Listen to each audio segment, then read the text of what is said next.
Hello, xin chào tất cả mọi người đã quay lại với O2 ngày hôm nay. Và xin giới thiệu với mọi người hôm nay chúng ta sẽ có một cái chương trình phỏng vấn rất là đặc biệt dành cho hai vị khách mời. Ta-da, mình là Nghĩa đây. Còn đây là Hello, chào tất cả mọi người, mình là Bá Vinh và mình thuộc vai Minh Thiên ở trong Love Bill. Lời hứa một hạn mọi người ạ. Hãy cho giới thiệu lại được không? Nãy định giới thiệu tên nhân vật thôi nhưng mà thấy Vinh giới thiệu nhiều quá nên phải giới thiệu lại. Tính hay tí ý quá. anh muốn làm gì đó làm, tại vì cái show này thật sự em là hot thôi nhưng mà là nhà của hai anh mà. Xin chào mọi người, mình là Trần Lê Đức, mọi người hay gọi mình là Miu. Và hiện tại thì mình đang thủ vai Nghĩa ở trong phim Love Bill. Yes. Ok, thì ngắn gọn đi. Thì hôm nay em mời hai anh đến đây để em sẽ làm một cuộc phỏng vấn về những cái trải nghiệm và hashtag. Hôm nay rất là đặc biệt nha mọi người. Hôm nay mình có một cái hashtag, đó là hashtag lần đầu làm chuyện ấy. Cũng quá là làm quá trời. Lần đầu đâu nhớ đâu trời. Nó nhưng mà chuyện gì? anh phải nhớ những cái lần đầu. Ví dụ như lần đầu anh được mẹ anh cho 50. Đó. Cũng lâu lắm rồi đó. Không, nhưng mà cái đó chỉ là một cái ví dụ thôi. Đó. Bây giờ hai anh thử định nghĩa cho em như thế nào là lần đầu trước đi. Lần đầu là khi mà mình chưa làm một cái gì đó. Và đây là lần đầu tiên mình làm một cái câu chuyện đấy. Ví dụ như là lần đầu tiên anh đến đây để tham gia cái show của em ấy. Có lần đầu này. Và có thể là lần cuối. Và có thể là lần cuối rồi đấy. Nói vậy mà người ta hiểu lầm á. Ok, thì em sẽ cho hai anh một câu hỏi đầu tiên luôn nha. Hai anh có sẵn sàng tâm lý chưa? Chưa. Tại vì em nói trước là em không có hiền đâu. Tuy là nhà của hai anh nhưng mà hôm nay em sẽ quậy nát cái nhà hai anh luôn á. Nhiều khi nhà mà có mất nóc hay có lục đục gì cũng đừng kiếm em nha, em không biết gì đâu. Sao vậy? Ai biết? Tâm cơ quá ta. Cái mặt cũng tâm cơ luôn đó. Thì tới đây mình phải có mục đích chứ, mình phải có chiêu trò chứ. Chứ dễ gì tới đây được. Tại sao chủ đề hôm nay lại là lần đầu tiên? Tại sao? Tôi muốn tìm hiểu nhiều hơn về một trong hai người. Tìm hiểu một trong hai người nói rõ là nói ai? Không biết, chừng nào về thấy nhà ai trái đáng chịu tôi không biết gì đây hết. Ok, thì hai anh có thể chia sẻ cho em về cái lần đầu tiên mà hai anh gặp nhau được hay không? Lần đầu tiên anh với Vinh gặp nhau á? Lần đầu tiên gặp nhau kiểu như là cái ấn tượng rồi trong một cái hoàn cảnh nào, rồi cái ấn tượng của hai người gặp nhau nó ra làm sao? Thật ra nhá, bây giờ để mà nói lần đầu tiên gặp nhau như nào không nhớ thật. Tại sao lại không nhớ? Bởi vì chắc là gặp nhau theo cái kiểu mà vô tình gặp ấy, kiểu nhóm bạn gì đó thôi chứ bởi vì không có ấn tượng gì cả. Hôm bữa anh nói với em khác lắm. Không, anh không hề nói. Em là hot, em là người dẫn chuyện chứ không phải người bịa chuyện nha. Không, đừng có liên thuyên ở đây nha em. Không, hôm bữa anh nói với em khác lắm anh Nghĩa. Anh không hề. Nói chung là Đức thì chắc Đức không nhớ. Còn tôi nhớ là lần đầu tiên gặp là không nhớ năm bao nhiêu, ngày tháng bao nhiêu thôi, nhưng mà chỉ nhớ rằng là cho nhau mượn đồ. Cho nhau mượn đồ là có nhắn tin cho nhau mượn đồ và đấy cũng là cái lý do vì sao mà tôi ghét thằng này. Không, cái đấy đã từng ghét. Không phải là lần đầu tiên. Anh làm gì mà anh mượn đồ của anh? Thì mình không có đồ mặc thì mình mượn thôi. Tại sao đồ của em? Đấy là điều bình thường thôi. Tại anh không quen em. Kỳ nữa. Ủa? Anh quen em thì nói ra chi bị chọc quê rồi. Đó, thì ok là anh Nghĩa mượn đồ của anh. Còn cái xong anh ghét Nghĩa luôn. Tại sao? Kỳ cả. Tại không muốn cho mà cũng kiểu thảo mai đấy. Vinh ơi cho tôi mượn đồ thì chả lẽ mình lỡ ấn vào đọc rồi mình bảo thôi không cho mượn đâu, kiểu thế không thích. Đẹp trai hơn mình mặc đồ của mình là mình sẽ đẹp hơn là mình không thích rồi. Không, tại anh trả đồ chậm ấy. Ý là anh hẹn một ngày xong rồi anh trả một ngày khác. Anh thấy người ngoài đường á, người ta tệ bạc với anh chưa? Không, cái này về đây bên em muốn cái này tính là nó tệ với tao luôn đó. Ủa không thì đó, muốn gì anh cứ về đây. Không, cái này mình em mua cho, hiểu không? Tôi chợt nhận ra hai người này đang nói dối. Sao vậy? Mình đang hỏi về ấn tượng đầu tiên và mình hỏi là lần đầu tiên gặp nhau. Nhưng mà nếu không có lần đầu tiên gặp nhau thì làm sao biết nhau, mà không biết nhau thì làm sao giống mượn đồ nhau, đúng mọi người? Hai người này nói về cái lần đầu mình mượn đồ nhau. Hai người đang giấu giếm cái gì? Thực ra không thôi anh đừng á, em không tin đâu. Nhưng mà em uống thuốc trước khi làm hot rồi đấy. Rõ ràng anh đã nói với em là không nhớ lần đầu tiên gặp nhau như là thế nào, nhưng mà có một cái kỷ niệm với nhau. Em sao vậy? Hot để cắt cớ mà.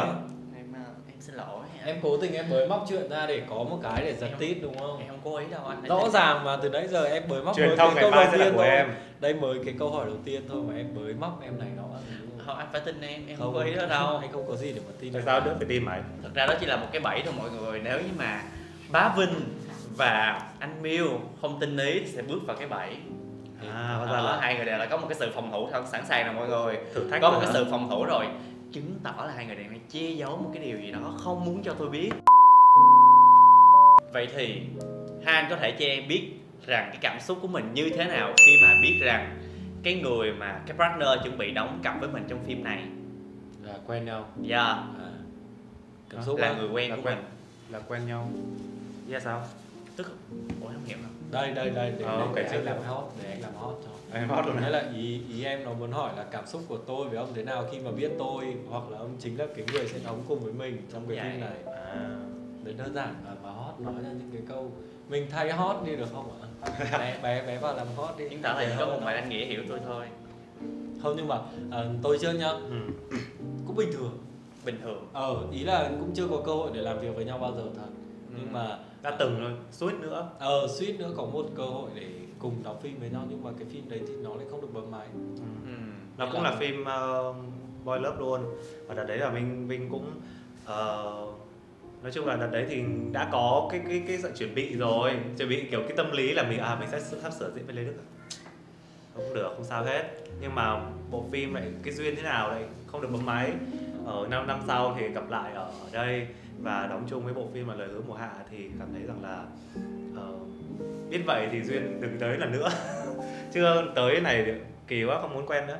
Hay gì hơi cái chả gì đi. Hay quá, mình nhảy nhanh cái đoạn đấy thôi Duy. Nói chứ thì đó, cảm xúc thì là đã chuẩn bị tâm lý sẵn rồi, không quá bỡ ngỡ. Thực ra là đã nói chuyện với nhau ngoài đời rồi và cảm thấy rằng là đã biết nhau và đã hiểu một chút về đối phương rồi. Nói chung là hai anh không có quá nhiều cái sự bất ngờ cũng như là cái cảm xúc gì đó mà nó có thể diễn tả được, nó chỉ là một cảm xúc bình thường thôi, đúng không? Đúng, chính xác. Chính xác, có nghĩa là khi mà biết tin là sắp đóng với Vinh thấy cũng may cơ, bởi vì là người quen ấy.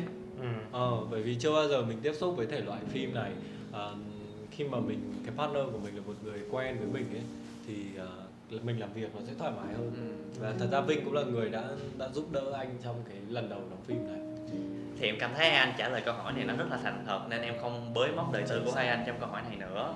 Em cho phép hai anh được dễ dàng vượt qua câu số 3. Không, anh trả lời cái gì cũng thành thật nha, chắc chắn luôn. Quan trọng là mình thích bới thì mình cứ tìm cách mình bới thôi. Chia sẻ của hai anh đi về lần đầu tiên hai anh đóng phim Boy Love. Anh Miu là lần đầu tiên là chắc chắn rồi đúng không? Chắc chắn. Còn anh Vinh kìa, lần đầu tiên của anh thì anh như thế nào? Lần đầu tiên của anh là lần đầu tiên của lần đầu tiên luôn hay lần đầu đúng tiên? Đúng là lần đầu tiên của lần đầu tiên. Lần đầu tiên ông đóng phim Boy Love. Đúng. Thì anh thấy khá là bỡ ngỡ. Thì tất nhiên là thực ra thì đó giờ mình đã đóng rất nhiều bộ phim rồi, nhưng mà để tiếp xúc với với dòng phim Boy Love thì Vinh cảm thấy có chút bỡ ngỡ, có chút gọi là bối rối trong lòng một chút. Bởi vì là mình lo lắng, bởi mình sợ mình không thể hiện tốt được vai diễn, nhiều hơn là mình cảm thấy là đây là một cái thứ gì đó nó lạ lẫm hay là nó sai hay thế nào đó. Mình chỉ sợ rằng mình không thể hiện được tốt nhất bởi vì là cái vốn sống của mình á. Nhưng mà Vinh nghĩ rằng cái câu này nên hỏi Lê Đức, tại vì là cảm xúc còn mới đóng gần đây thì cảm xúc còn mới, thì anh nghĩ là phải nên hỏi Lê Đức nhiều hơn. Thật ra thì khoan để em hỏi lại đã. Không, anh thuộc câu hỏi không cần. Lần đầu tiên của anh sao nhỉ? Nghĩa là sao nhỉ? Anh thì anh không đóng nhiều phim như Vinh. Thật ra cái số lượng phim anh đóng chắc nó chỉ trên một bàn tay thôi, ít lắm, không nhiều phim đâu. Trên những ngón tay trên tính theo ngón tay thôi, chắc đúng thật tính cả lớp view chắc chưa được đến 5 phim. Anh đóng khá là ít. Xong rồi lại còn một thể loại rất là mới nữa. Cái đầu tiên của mình là mình không biết phải làm nào. Cái đầu tiên thì ai cũng không biết làm thế nào là đúng ý rồi. Là mình không biết phải làm nào thì mình cũng hay đặt những cái câu hỏi cho bản thân ấy và mình đi tìm cách giải đáp ấy. Thì anh mất hình như là 5 ngày. 5 ngày là nhanh đó mọi người. Không, 5 ngày là nhanh đó. 5 ngày để trước khi bấm máy ấy. 5 ngày trước khi bấm máy thì anh có hay ra quán cà phê, anh hay có hay rủ một vài người bạn của anh cũng LGBT ấy. Thì bọn anh sẽ ngồi nói chuyện với nhau, xong rồi bắt đầu nghe họ chia sẻ. Xong anh có hỏi họ là lần đầu tiên mày yêu bồ mày là như thế nào và cảm xúc lúc đấy ra sao, các thứ. Thì anh cũng có hỏi để mình hiểu được cái cảm xúc của người ta khi mà có một cái cảm giác với một người con trai lần đầu tiên nó là như nào, để mình có thể sao nhỉ, mình copy được theo. Copy được đó, nó là kiểu vậy. Nói chung là cũng bơ ngơ lắm. Xong rồi cũng đến hỏi Vinh này hỏi là bây giờ mà hôn ấy thì hôn như nào, không biết phải làm sao cả. Thế Vinh bảo là thôi đừng có mà nghĩ đến việc là hôn ai, Mình chỉ tập trung vào là mình đang làm cái nụ hôn đó thôi. Đó, Vinh có nói một câu đấy, thế là mình nghĩ đúng, mình thấy câu này rất là đúng. Thế là xong rồi suốt cái thời gian mà theo dõi phim, làm phim cũng như là đóng phim thì mình cũng có cố gắng nghĩ đến cái câu nói đấy để mà mình biết được mình cần phải làm cái gì cho đúng nhất. Nói chung là chia sẻ nhiều quá không có lọt hết vô đầu, tại vì trong đầu em bây giờ chỉ có mỗi anh thôi. Anh nói về cái mọi người, cái chương trình này là chương trình gì vậy? Cái chương trình của hot này là hot gì vậy mọi người? Em nghĩ là chỉ có khán giả mọi người muốn nghe thôi, chứ còn em thì mình cứ là nghe em hả hay sao, là mình không muốn nghe tới câu đó. Có gì anh sẽ gửi mail cho em và em đọc lại. Ok. Cảm xúc của hai anh như thế nào khi mà tập đầu tiên lên sóng? Và theo em được biết nha, thì nó đã rất viral ở trên mạng xã hội. Thế hả? Anh không biết luôn. Biết không? Biết nhưng mà giả bộ không. Anh thật sự không biết. Không biết hả? Anh thật sự không biết. Không sao, em sẽ kể cho anh nghe. Còn anh không biết thật là đáng trách. Thế tao bảo tao biết mà. Anh bảo anh biết, thực ra là có rất nhiều các bạn trên mạng xã hội, trên TikTok hay là tất cả mạng xã hội các tag anh có rất nhiều những cái video như vậy. Anh cũng có theo dõi và đọc comment rất là nhiều. Công nhận là tôi cũng có nhận được những cái lượt tag rất là nhiều ở Instagram và TikTok. Em nhờ bạn em tag anh. Em được nhất, em cái gì cũng phải do em hết. Cái thời gian mà chuẩn bị lên sóng phim ấy thì mình cũng có tìm trên YouTube thì thấy các bạn YouTuber nước ngoài, các bạn reaction lại cái trailer khá là nhiều. Phải bất ngờ về cái điều đấy là cái thứ nhất. Cái thứ hai là khi mà tầm 1 lên sóng và tầm 2 tiếp tục lên sóng thì cái hiệu ứng mình nhận được từ các fan nước ngoài nó lớn hơn rất là nhiều. Các bạn bắt đầu biết đến mình, xong rồi các cái bài tag ở trên Instagram hay là trên TikTok bắt đầu có nhiều hơn. Thật sự bởi vì anh không để ý là bởi vì anh cũng bị lười dùng mạng xã hội ấy. Sự thật là như vậy, anh khá là lười dùng mạng xã hội. Thế là khi mà từ nãy có biết được thông tin cũng bị bất ngờ.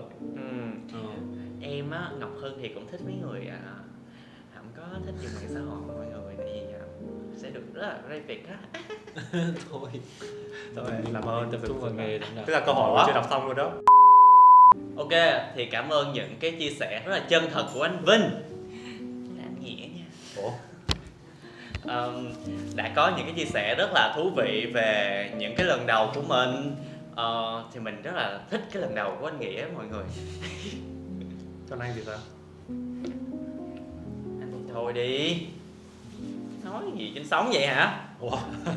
Tính ra mình khách mời luôn đó. Mình là khách mời luôn rồi mình. Thôi, nói chung thì cảm ơn những cái chia sẻ rất là thú vị và rất là đầy cảm xúc của anh Nghĩa với lại anh Thiên về bộ phim Love Bill, về những cái lần đầu của hai nhân vật trong bộ phim cũng như là trong đời thực.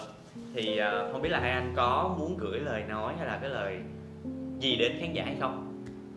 Ngày hôm nay có mặt ở đây cùng với cả một số phỏng vấn là lần đầu làm chuyện ấy có hot Trần Vũ Đức Duy, thì anh cảm thấy rất là cảm ơn bởi vì là đã cho anh nhớ lại được những khoảng thời gian tồi tệ với Lê Đức.